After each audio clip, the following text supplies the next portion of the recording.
natin itong kay Ma'am Mariel Padilla. Game. We are in Grabe the naman yan, grocery oh. now. Oh, nag-grocery pa talaga Dahil itong para si sa Ma'am. handa sa birthday ni PRRD. Sana walang copyright here, itong we're going to make music pansit. nitong si Ma'am. Bili tayo ng pansit. Grabe, pansit talaga, oh. Paborito ho natin yan, eh. Oh. Yan no, lagi natin sinasabi, kailanman, itong si Marcos Jr., hindi niya ho mararanasan. Yan ang pagmamahal na ipinakita ng ating mga kababayan dito kay dating Pangulong Rodrigo Duterte. Never! Hindi mo mararanasan yan, Brad. Hanggang tingin ka na lang, ika nga. Tatlo na po.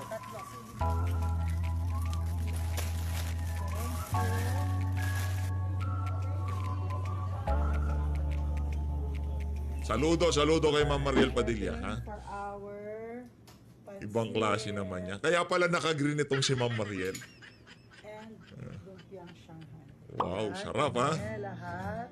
Wow. Kaya naman, Ayan, oh. bumili na lang kami, pero mas special Pwede na- kasi first pagka, time ano, naglaan in-important talaga. ng oras, hirap Oh. at pagod para sa birthday. Grabe naman yan. Ang daming nabigyan, oh. Happy birthday, Tatay Tigo!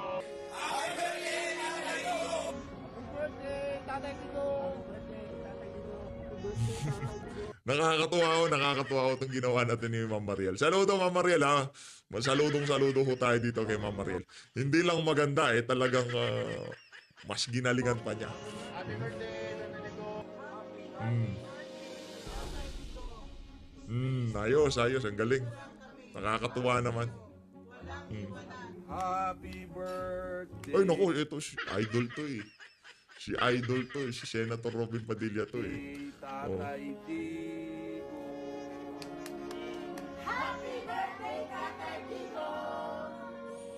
Grabe. Mapanggang sa ngayong oras na to, talagang kanya-kanyang galaw ang ating mga kababayan. Ito ba, akala nyo yung si Ma'am Mariel lang, hindi ho. Marami ho yung mga yan.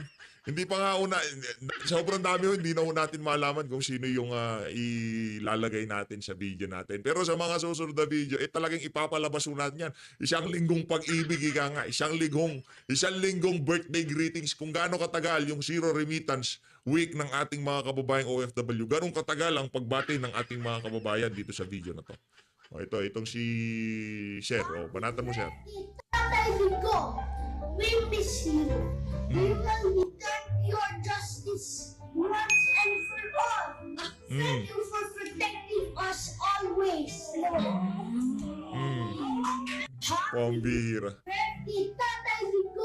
Diba? Nakakatatso yung mga bata na talaga ng mga todo effort, pati yung yung talagang sinalansan ho nila, yung para kay Tatay Digong. Ito ho mga kababayan, lipat naman ho tayo. Dito na ho tayo kay Congressman Rodante Marcoleta. Pagkatapos ho ng talumpati niya nito, rangkada na ho tayo sa mga birthday greetings. Itong si VP Sara, Senator Christopher Bongo, Senator Bato de la Rosa, Pastor Apollo Kibuloy, at lahat ng mga nagmamahal dito kay dating Pangulong Rodrigo Duterte. Mga senatorial candidate ho niya. Ito, pakinggan ho natin itong si Kong Dante. Meron tayong gustong ipapaniwag na birthday sa araw na ito. Ngunit, hindi natin masasabi na happy birthday sapagkat alam ko ang marami sa inyo kung hindi man lahat, labis ang kalungkutan na dinadala sa inyong puso kung hindi man galing. Sapagkat ang ginawa nila kay Tatay Digong ay hindi nakasali sa lahat ng prosesong legal. Hindi po natin kinikilala ang isang korte sa Netherlands. Walang jurisdiction ang korte na yan. Alam po nila yan. Alam din po ng mga nagkanulong Pilipino na nandito sa ating bansa. Tayo, dito sa mama na to, since 2019, 2018, bilib ho tayo dito, sa totoo lang. Bilib ho tayo dito kay Congressman Rodante Marcoleta. Kahit na alam niya na maraming magagalit, kagaya nung sa ABS-CBN, dahil alam niya na nasa tama, talagang tatayuan niya. Kagaya nitong nakikita ho natin na pagtayo ngayon itong si Congressman Rodante Marcoleta dito kay dating Pangulong Rodrigo Duterte. talagang bumibilib po tayo dito sa mama na to. Kaya naman, para sa mga kababayan natin, vote straight. Duterte, ika nga. Kung meron nung kayong pinaplanong idagdag dyan, nandyan itong si Senator Greg Honasan. Pero yung priority ho natin dito, kung sino lamang yung mga kamay na itinaas, nitong si dating Pangulong Rodrigo Duterte. Hindi ko po alam kung bakit kailangan mangyari sa ating bansa ito. Kailangan pa naman natin ang kapayapaan sapagkat napakarami po ng mga problema hinaharap ng ating bansa. Hindi po ba napakataas ng presyo ng bilihin ngayon? Napakataas po ang presyo ng pagkain. Mura po ba ang kuryente? Mura po ba ang gamot? Mura po ba ang pampahospital? Maginhawa po ba ang buhay? Ang ating po bang mga kalsada ngayon sa gabi ay madaling daanan at hindi na tayo natatakot? Hindi ba bumalik na naman yung mga puser?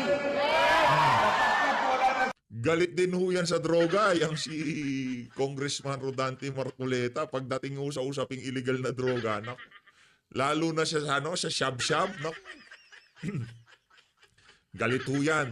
Lahat naman ho ng mga senatorial candidate natin, galit yan. Kakahalin tulad ho sila ng advokasya nitong si dating Pangulong Rodrigo Duterte. Kaya suportahan ho natin. Suportahan ho natin. si Tatay Digong.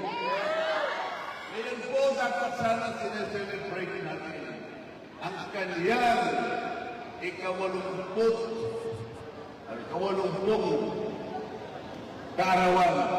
Ngunit, nandun po siya sa Lebanon.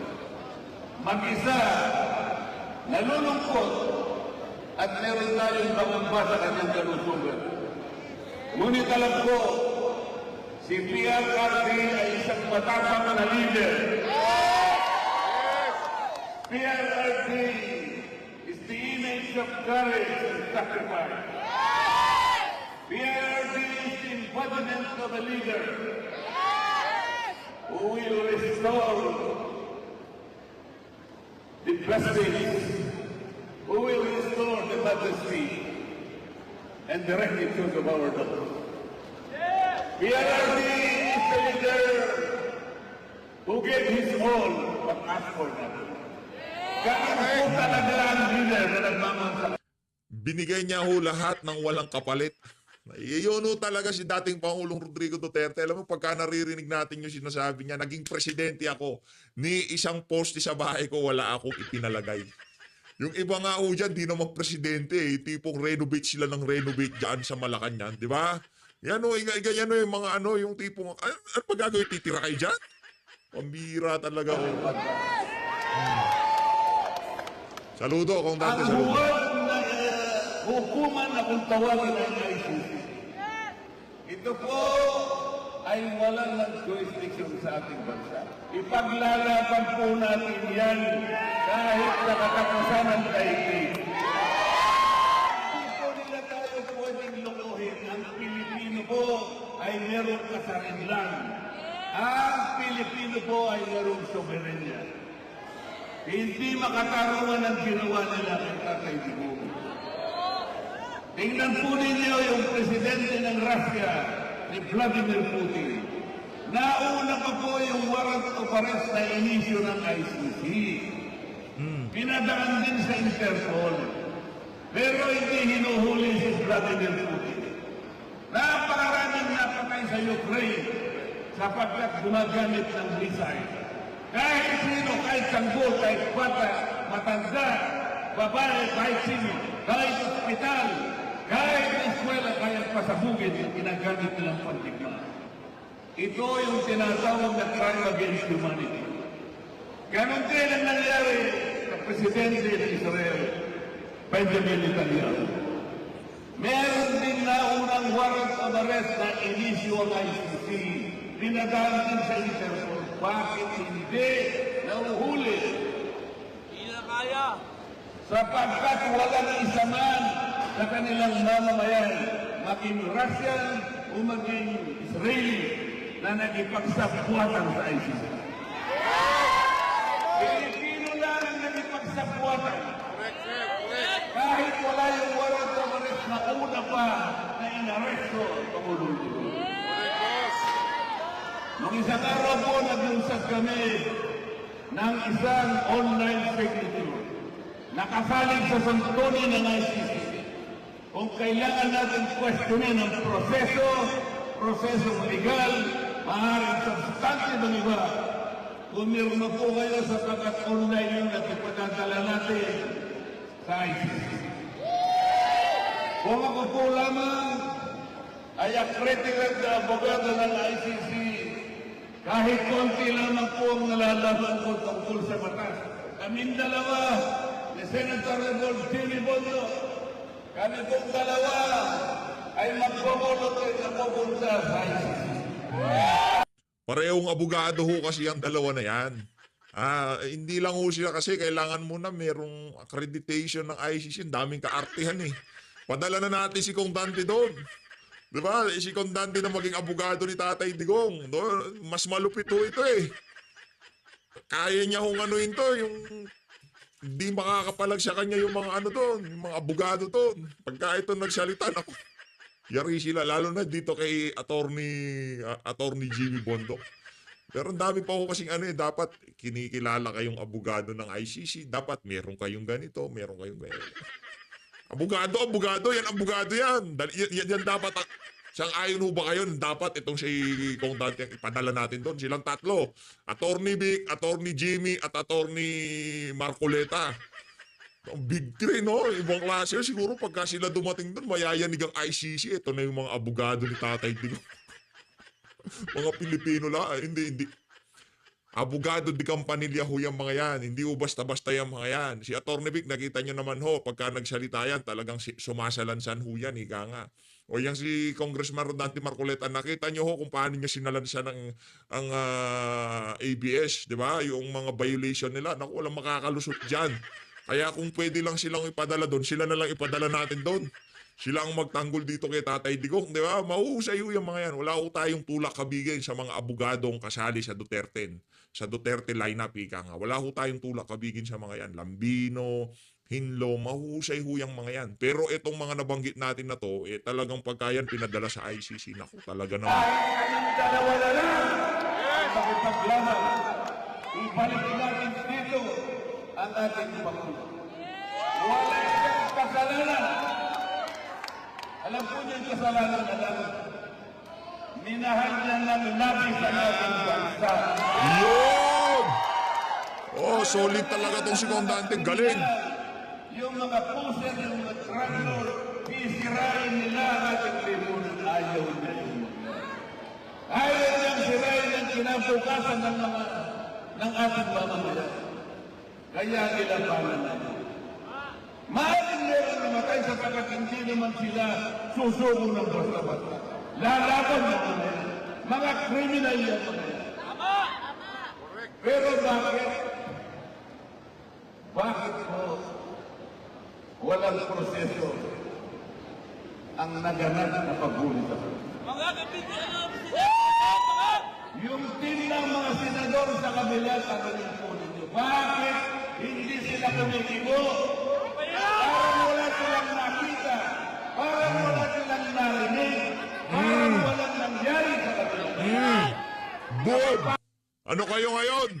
Para sa mga kandidato sa kabilang parlor, ano kayo ngayon? Sa pulo sila dun sa banat na yun ni Congressman Rodante Marcoleta para kayong walang narinig. Nagtatanga-tangahan, nagbibingi-bingi yan tong mga walang yang to di ba? Okay, so sinasabi nila, ayun, nandun si former President Duterte, ngayon gagawin na lang natin kung paano mapipigilan yung mga ganyan. Ano, ganun-ganun na lang. Anak ng tokwa. Ganon din hulita niya nitong si Aimee. Kasi ang in aid of legislation daw yung niya, para hindi mapanagot, para mapigilan yung mga kahaling tulad na insidente sa mga susunod na panahon. Huwag ka na mag-imbestiga. Anak ng tokwa. No? So, Hindi na mangyayari yan. Pagkaupo ni VP Sara, ibaligtad na ang ibaligtad na ang ibaligtad na ang banig, ibaligtad na ang kama, tapusin na natin to. Pagkaupo ni VP Sara, VP, gawin mo yung mga dapat mong gawin. Alam mo ang tinutukoy ng sambayan ng Pilipino dahil pagka nawala ka na sa pesto, nagkaroon tayo ng isang panibagong presidenteng bangag, wala na naman. Ibaliktad na ho natin, isara na natin yung mga dapat isara. Tapusin na natin yung mga dapat tapusin. Gurgurin na yung mga dapat gurgurin. Di ba? Yung sistema, gurgurin na yung sistema, hindi ho takay naman. Gurgurin na yung mga dapat gurgurin, baliktarin na yung mga dapat baliktarin, tanggalin na, isara na yung mga dapat isara. VP Sara, alam nyo na ho yan, yung mga di ba? Nasa likod nyo ang sambayan ng Pilipino. Nakita nyo yung pagmamahal na ipinakita na sambayan ng Pilipino dito kay dating Pangulong Rodrigo Duterte. Naniniwala kami na pagka ikaw nakaupo, ginawa mo yung bagay na hindi ginawa ni Tatay Digong, nasa likod mo ang sambayan ng Pilipino. Alam ho yan ng mga babad na babad sa politika. Alam ho ng mga kababayan nating OFW ang panawagan nung panahon ni Tatay Digong. Hindi niya ginawa dahil tinatansya niya. Ika nga, ayokong maging presidente, bababa sa kasaysayan bilang nagdeklara ng ganito, gumawa ng ganyan. Ayaw niya. Kumbaga patatakbuhin ko itong pamahalaan base kung paano yan i-design. Susubukan natin gawin to, susubukan natin gawin yan. Pero wala ho siyang binago. Pero dito kay VP Sara, baguhin nyo yung dapat yung baguhin. Kawawa ang susunod na henerasyon pagka hindi nyo ginawa yung dapat yung gawin. Pagka upo pa lang, isara, dapat isara. Gurgurin, mga dapat gurgurin. Na sistema. Baka na naman yan. Mahirap na, di ba? Siyempre, mga mahilig Coca-Cola dyan. Di ba? Yung sistemang bulok kailangan tapusin. Yun talaga problema natin. Galing nung Duterte, galing, di ba? Dumating tumbong si Bangag, ano nangyari? Papanggap sila. Papanggap sila. Panggap! Mga balat kayo! Para tayo nandiyan. Mga siraulo! Yung mga kandidato nitong si Marcos. Lalakad lahat ang bayan ng Pilipino ngayon, hihingi na naman ang boto. Uupo na naman sila ng 6 na taon. Ang sabi po nila, napakaganda na po ng record nila. Anong record? Alyansa. Nakipag-alyansa sa ICC.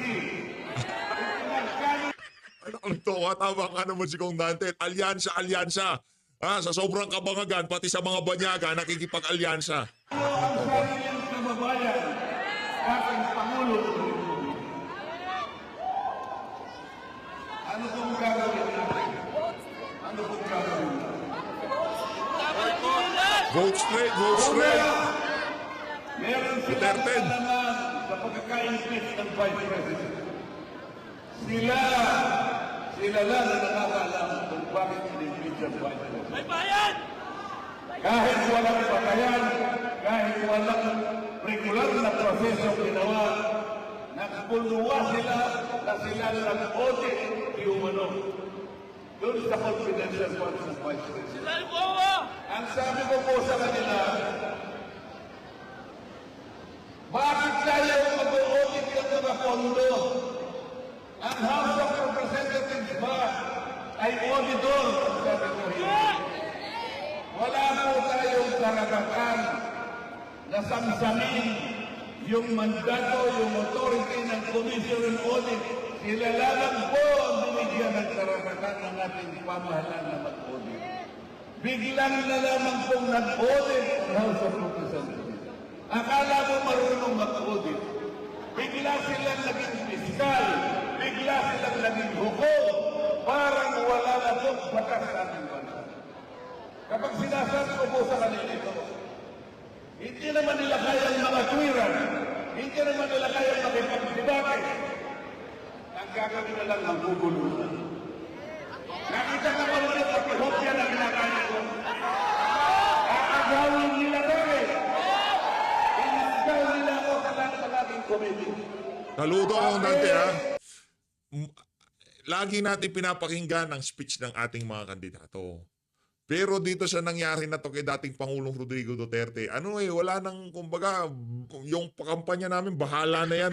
Wala kami pakialam dyan. Ang importante dito, maiuwi si Duterte sa Pilipinas. Ramdam ho natin yung nila, isasantabi nila ang politika para sa pagpapakatao, pagpapaka-Pilipino. Nakuha niyo yun, mga kababayan. Kaya ho nilang isantabi, okay, wag nyo na kaming okay lang yan, walang sakana yung politika. Ang importante dito yung pagiging Pilipino natin. Yung hindi natin binenta ang ating kasarinlan dito sa mga walang yung banyaga na to. Yung tipong yung 8 years old na Pilipino, makauwi dito sa kanyang bayang sinilangan. Yun lang ang importante sa kanila. Ramdam mo sa mga speech nila, talagang yung kargadong-kargado ng emosyon No, lalo na yung si Atty. Vic, Kong Dante, yung sino pa ba yung mga, Senator Bato de la Rosa, naku, ang lalalim na mga hugot ng mga yan. Pagka naririnig natin sila magtalumpati, maikli, mahaba, yung intensity, yung emosyon na ibinubuhos nila sa kanilang mga talumpati, talagang ibang klase yung mga kababayan. Tuloy. Ang mga garantiletter na binibigay ko sa mga kababayan natin mahirap para magpagamot, para mag-hospital. Bakit ba naman yun tatanggalin nyo sa kanila? Naku, sakit, Hindi no? naman ako ang pinaparusahan nila. At pinaparusahan nila yung mga kababayan natin kailangan magpagamot. Kahit tinanggal nila yung aking nalaman, walang problema natin. Pero huwag mo sanang tatanggalin yung pampagamot ng ating mga kababayan. Kung kaya ko lang nakasan ang boses ko sa gabi ito, para marating ng isang taong taga-Tacloban, Dami, ang dami tao. ang ginawa niyang panlilid lang sa ating mga kababayan. Huwag po kayong mag-alala. Huwag po kayong mag-alala. This is only a temporary setback. I always believe that there is time for reckoning and for truth to prevail. Saludo, Kong Dante, saludo. Our patriotism and our sense of nationhood. Let us bring back our belief and faith in government. Let us bring back our values as a people. The values that define us. The values that speak as to who we are as a people. Ang problema ko kasi, bentang-benta sa administrasyon, yung naratibo na meron tayong commitment sa Interpol, kaya lang natin nakipagtulungan. Bebenta yan kasi presidente ka pa. Diba? Ginagago mo sarili mo Kaya mong sabihin niya kasi presidente ka. Makinarya, impluensya, mainstream media at lahat ng trolls, mga congressman, diba? Hawak mo sa lalamunan niya mga yan, diba? Pero once na hindi ka na naging presidente, ordinaryong Pilipino ka na, hindi mo na pwedeng sabihin yun na ginawa lang naman namin ang obligasyon natin sa Interpol. Loko-loko. Bababa ka sa kasaysayan bilang presidente na binenta mo ang kapwa mo Pilipino sa mga banyaga para mawalan ka lang ng kalaban sa politika. Real talk. Yun ka, Marcos Jr. Yun ang tandaan mo. Bababa ka sa kasaysayan bilang presidente na nagbenta, nagkaluno ng kasarili niyang kalahi niya sa mga banyaga. Di ba? Hindi man sa mga Pilipino, sa mga banyaga. Hindi man ibinenta sa mga congressman, kumbaga ipinatrabaho sa kung saan ano pa man. Hindi Yung pinakamasakit na pwede mong gawin sa iyong kalahi, ginawa nitong si Marcos Jr. Kaya walang hindi ho natin tayo nag-unfold ang kasaysayan sa ating mga mata. Kaya walang dito, wala tayong i-revise, wala tayong kung ano pa man ang gagawin sa kasaysayan. Nakikita pati mga bata, nakikita nila kung anong ginawa ng bangag na presidente na to sa ating pinakamamahal na presidente Rodrigo Duterte. Kaya wag niyo sabihin, wag niyo kaming paandaran na obligasyon sa Interpol. Wag, hindi nagagaapa. Ngayong presidente, walang problema. DOJ secretary, sinususugan ka. Pagka lahat natapos na, pagka ang usok bumaba na, ang emosyon nawala na lahat yan, hindi mababago ang katotohanan na ikaw, Marcos Jr., ikaw ang kaisa-isang presidente na nagbenta sa isang Pilipino sa mga banyagang korte. Di ba? Hindi yun mababago. Forever na yun. Nakatatak na yung sa kasaysayan. Kahit na mapauwi pa si Tatay Digong sa Pilipinas. At yung ginawa mo na yun, parang sintensya yun sa pamilya nyo na hindi na kayo pwede maging presidente ng Pilipinas. Ang pamilya nyo hindi na pwedeng humawak ng anumang pwesto sa pamahalaan. Tama, mali. Yun ho ang ginawa nitong si Marcos Jr. Kumbaga yung huling pako sa tawag dito, sa kabaong para hindi na ho sila maging presidente o hindi na makahawak ng anumang pwesto sa politika. Sa Ilocos doon, magsiksikan kayo. Mag-away-away kayong magpapamilya doon sa Ilocos. Mag-agawang kayo sa mga pwesto doon. Pero pag nasyonal, yan nga ang kapatid mo, di ba? Kahit Senador Marcos Jr., hindi ka na mananalo. Yan ang sisiguraduhin ng sambayan ng Pilipino. Let us bring back the greatest president we have ever had. The greatest president. Palakpakan mo natin itong si Kong Dante. Emosyon talaga eh. Ang bigat eh. Pagka ganitong mga naririnig natin, talagang nabubuhayan tayo na... Iniisip po kasi nitong mga merong saltik dyan sa Malacanang. O sige, patagalin natin yan, bababa emosyon. Hindi ho. Itong sugat na to, ito yung sugat na hindi maghihilom. Tandaan nyo, kahit na makauwi na ng Pilipinas si Tatay Digong, markado na kayo. Hindi ito mawawala, hindi ito mabubura. Hindi ito makakalimutan ng mga Dabawenyo. Hindi ito makakalimutan. Meron ho kasing mga iba't ibang taga-suporta ni Tatay Digong. Mga Davao automatic na yan. Pero yung mga nasa Luzon at Visayas, na kung mga hardcore din ho yung mga yan. Kung anong pagmamahal ang natatanggap ni Tatay Digong sa mga Dabawenyo, ganun din ho sa mga hardcore DDS dito sa Luzon at dyan sa Visayas. Kaya hinay-hinay lang ho para doon sa mga ngayong mga panahon na to, yung mga aning-aning dyan sa Malacanang. Naku, bilang ng maliligayang taon nyo sa politika. Hindi araw na yung buhay, hindi. Walang mangyayaring masama. Patapusin natin ang termino ni Bangag. Wow. Kung may mangyari sa kanya, wala tayong magagawa doon. Pero hindi natin pinagdadasal yun. Basta kung matapos niya, edi matapos niya. Pero pagka hindi niya natapos, edi palakpakan tayo dahil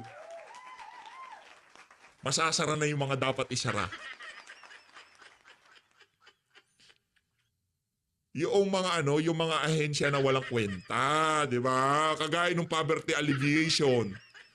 Yang na yan, gawa-gawang pwesto ni Gado, kailangan isara yan, walang kwenta yan eh, 'di ba? Wala naman siyang tinatrabaho. 'Di ba? Nandiyan na DSWD, nandiyan na yung DOLE, poverty alleviation, katangahang pwesto yan, 'di ba? Yun sinasabi natin. Masara na yung mga dapat isara, magurgur na yung mga dapat magurgur na sistema. Yun. Di ba? Yung mga sistemang walang kwenta, tapusin na yung mga yan. Sabay-sabay yung mga Duterte supporter pagka dumating yung punto na yun. Ganito lang ay sisigaw natin na sabay-sabay. Tapusin. Yun lang o isisigaw natin kay BP Sara pagka panalo ni BP Sara. Ganito.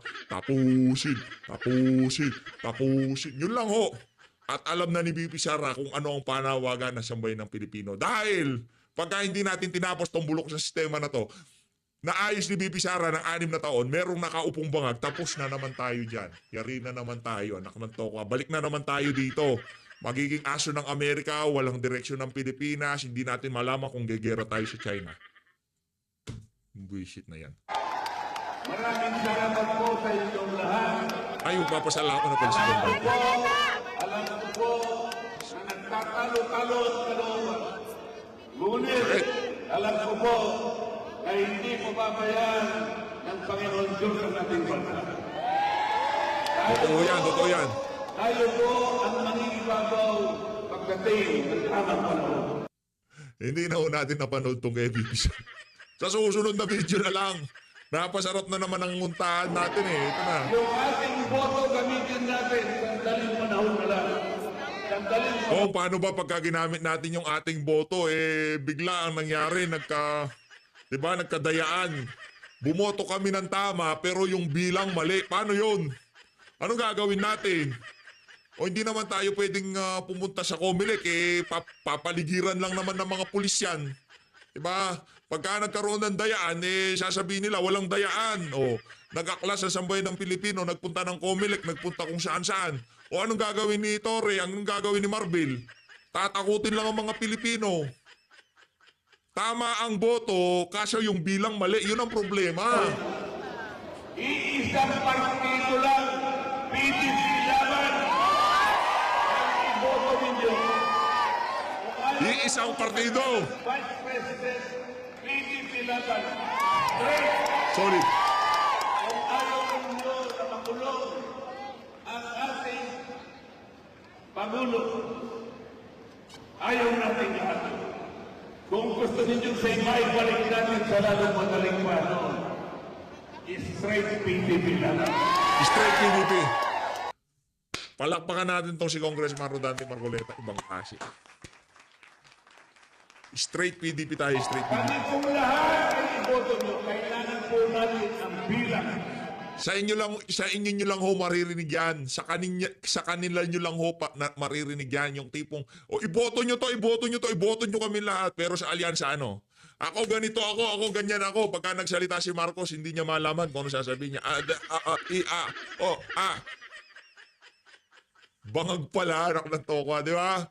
Pero yung mga yan, iboto nyo ang PDP laban. Hindi ko nila kinakampanya yung mga sarili nila. Hindi, walang gano'n. Wala tayong nakikitang gano'n.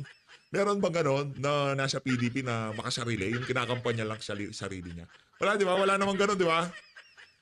Pag narinig natin tong si Atty. Vic, sabi niya, lahat ng PDP, straight tayo. Duterte.